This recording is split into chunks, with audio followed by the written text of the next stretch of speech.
Hello friends, मैं आज आपनालोকক देखुवाम black colour chart पेपारेदी केनेदरे वालखन सजाब पारि। तार कारणे मैं एनेकुवा ब्लैक कलर चार्ट पेपार लैसु।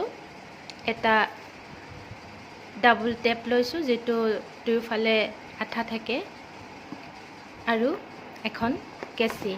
आहकचोन चाओ मैं केनेदरे बनालो।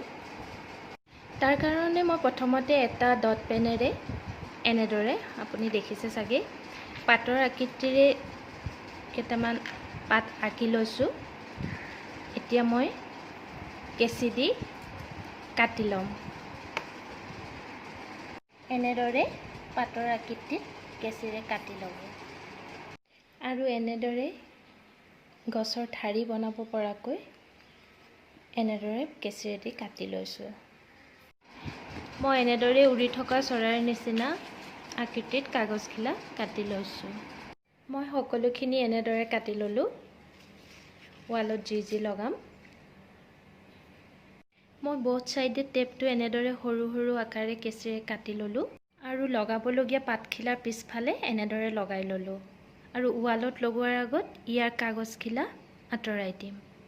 মই এতিয়া ওয়ালত লগাব লগা ডালটোৰ পিছফালে এনেদৰে বহুত সাইডে টেপটো কাটি এনেদৰে লগাই লৈছো। এতিয়া চাওচোন আহক মই কেনেদৰে ওয়ালখন সজাইছো। চাওক মই এনেদৰে গছৰ পাত আৰু চৰাইবিলাক এনেদৰে আঠা লগাই লৈছো আৰু মই এনেদৰে বাকিখিনিও আঠা লগাই লম।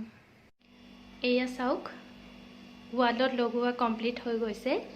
মই আপোনাক সম্পূৰ্ণকৈ দেখাইছো ডিজাইনটো। এয়া চাওক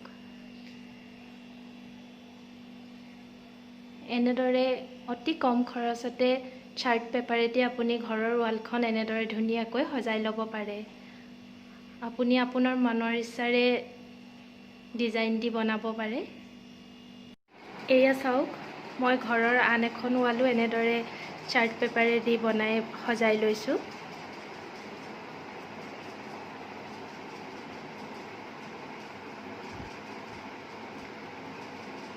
আপুনি এই চাৰ্ট পেপাৰেদি বনোৱা ওয়াল ডেকৰ আইডিয়াটো কেনেকুৱা পালে এবাৰ জনাব।